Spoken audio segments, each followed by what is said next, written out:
오늘 우리에게 주시는 말씀은 많은 사람들이 알고 있는 탕자 이야기입니다. 어느 부자에게 두 아들이 있었는데 둘째 아들이 아버지가 살아있음에도 불구하고 자신에게 주실 유산을 미리 달라고 하여서 그것을 받은 후에 먼 나라에 가서 허랑방탕하게 낭비하여서 모든 재산을 다 없애고 거지가 되었습니다. 근데 그곳에 크게 흉년이 들면서 그 아들은 굶어 죽게 되었습니다. 이에 그 아들이 차라리 아버지 집으로 가서 그곳에서 종이 되는 것이 더 좋을 것으로 여겨졌습니다. 이에 스스로 돌이켜 이르되 내 아버지에게는 양식이 풍족한 품꾼이 얼마나 많은가. 나는 여기서 주려 죽는구나. 내가 일어나 아버지께 가서 이르기를 아버지 내가 하늘과 아버지께 죄를 지었사오니.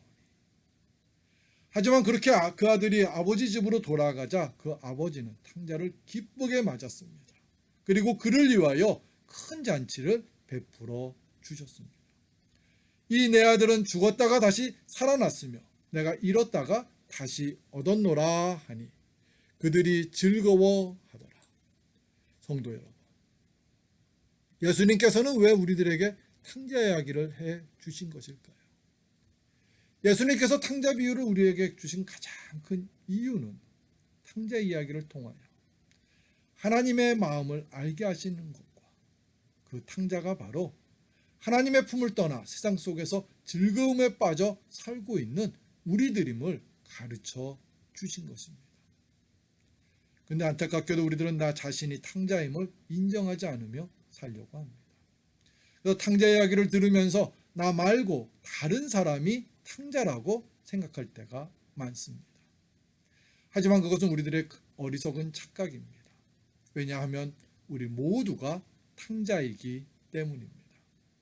그 이유는 본문의 둘째 아들처럼 우리들도 하나님으로부터 받은 기업들을 내 멋대로 사용하다가 나중에는 죄악된 세상 속에서 궁핍하게 살아가기 때문입니다. 그럴 때 우리들은 탕자 이야기를 대할 때마다 내가 곧 탕자임을 인정하고 그리고 어떤 모습으로 살아가야 할지를 생각해야 할 것입니다. 우리들도 둘째 아들처럼 아버지의 품으로 돌아가고자 결단을 해야 합니다. 그리고 그 결단을 하였을 때는 둘째 아들처럼 아버지에게로 발걸음을 옮겨야 합니다. 근데 그러한 결단과 행동을 하지 못하도록 만드는 사탄이란 존재가 있습니다. 사탄은 끊임없이 우리들의 주의를 맴돕니다.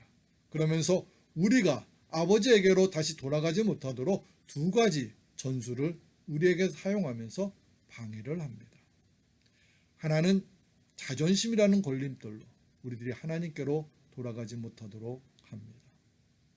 본문의 둘째 아들이 다시 아버지의 집으로 가고자 한 것은 대단한 결단입니다. 생각해 보세요. 둘째 아들이 아버지로부터 재산을 미리 받아서 아버지의 집을 떠날 때 얼마나 기세 등등하며 떠났겠습니까? 그런데 그 많던 재산을 다 낭비하고 이제 거린이 되어서 아버지의 집으로 돌아가야 할 형편이 되었을 때 둘째 아들은 매우 창피하고 속상했을 것입니다.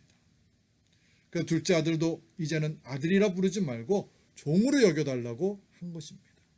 아들이 이르되 아버지 내가 하늘과 아버지께 죄를 지었사오니 지금부터는 아버지 아들이라 일컬음을 감당하지 못하겠나이다 하나. 성도 여러분, 사탄은 우리들이 하나님께로 돌아가고자 하면 염치가 있지 너가 어떻게 하나님께로 가겠다고 하냐 하면서 우리들의 자존심을 건드리면서 하나님께 가지 말라고 방해합니다. 우리들은 그러한 사탄의 거짓된 유혹을 이겨내야 합니다. 그 이유는 하나님 앞에서는 우리 모두가 죄인이기 때문입니다. 하나님께서는 누구나 하나님에게로 오기를 원하십니다. 이르시되 내가 은혜 베풀 때 너에게 듣고 구원의 날에 너를 도왔다 하셨으니 보라 지금은 은혜 받을 만한 때요 보라 지금은 구원의 날이로다. 하나님 앞에서는 자존심을 세우는 사람이 가장 어리석은 사람입니다. 하나님께서는 지금까지 하나님을 떠나 산 것을 문제 삼지 않으십니다. 하나님께서 원하시는 것은 지금 즉시 하나님 앞으로 나와서 회개하고 다시 하나님의 자녀로 살아가기를 원하시는 것입니다. 이제 하나님께로 가기 소망을 품으셨습니까? 망설이지 마시고 하나님께로 발걸음을 옮기십시오. 탕자의 아버지가 아들이 집을 나간 후부터 마을 입구에서 아들이 돌아오기를 기다리셨던 것처럼 하나님께서는 우리 다시 돌아오기만을 기다리고 계십니다. 두 번째로 사탄은 염치를 무릅쓰고 하나님께로 돌아가고자 하는 사람들에게 또 이렇게 거짓된 말로 방해를 합니다.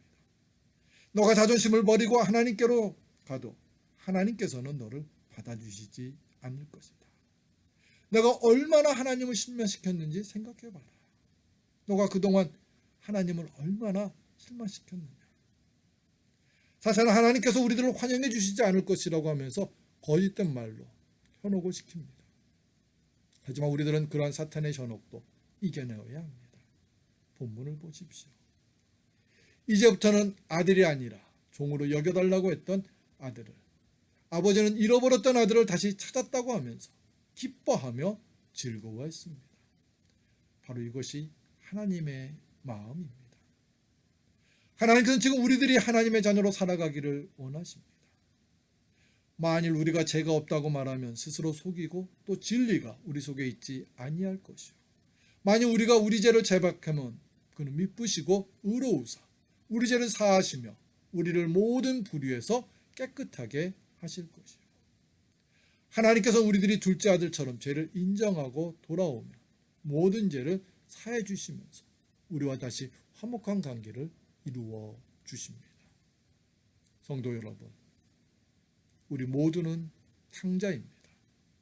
이제 우리가 할 일은 하나님 아버지께로 돌아가는 것입니다. 코로나19로 우리들은 매우 힘들고 어려운 삶을 살아가게 되었습니다. 나름대로 치밀하게 준비하고 수고했던 것들이 너무나도 허무하게 무너져 내리는 것을 보면서 우리들은 낙심하며 살아갑니다. 하지만 그렇게 두려움과 낙심만을 가지고 살아가면 안 됩니다. 왜냐하면 우리들에게는 하나님이 계시기 때문입니다. 하나님께서 우리들에게 이렇게 초대하십니다. 너희는 옷을 찢지 말고 마음을 찢고 너희 하나님 여호와께로 돌아올지어다. 그는 은혜로우시며 자비로우시며 노하기를 더디하시며 인애가 크시사 뜻을 돌이켜 재앙을 내리지 아니하시나니. 아무리 큰 죄를 지었다 하더라도 은혜가 풍성하신 하나님께서는 우리의 모든 죄를 용서하여 주십니다. 그래서 새로운 영과 마음으로 새롭게 시작할 수 있도록 해주십니다. 지금까지 하나님 없이도 충분히 잘 살 수 있습니다 하면서 살아왔는데 어떻게 하나님께로 다시 갈 수 있습니까? 그런 생각은 사탄이 주는 생각입니다. 하나님은 우리들의 모든 허물을 다 용납하여 주십니다. 그리고 이제부터는 하나님의 자녀답게 살 수 있도록 도와주십니다. 우리는 스스로 돌이켜 하나님 아버지의 품으로 달려가는 지혜로운 탕자들이 되어야 할 것입니다. 그런 마음을 갖게 해달라고 간구하면서 노력하며 저와 여러분 우리 모두가 되시기를 주님의 이름으로 축원합니다. 우리 함께 기도드리겠습니다.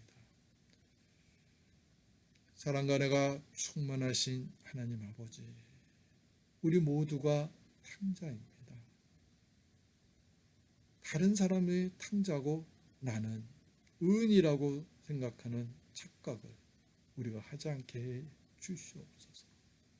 우리 모두가 탕자이기 때문에 우리는 하나님 아버지께로 돌아가야 합니다.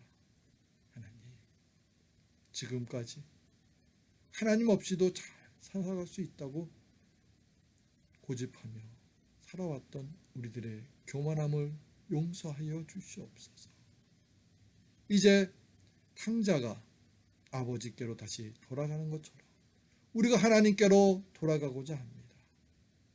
우리와 함께 하여 주시고 자비하시고 긍휼이 많으신 아버지 하나님 품에 안기며 살아갈 수 있는 지혜로운 하나님의 사람들이 되게 해 주시옵소서.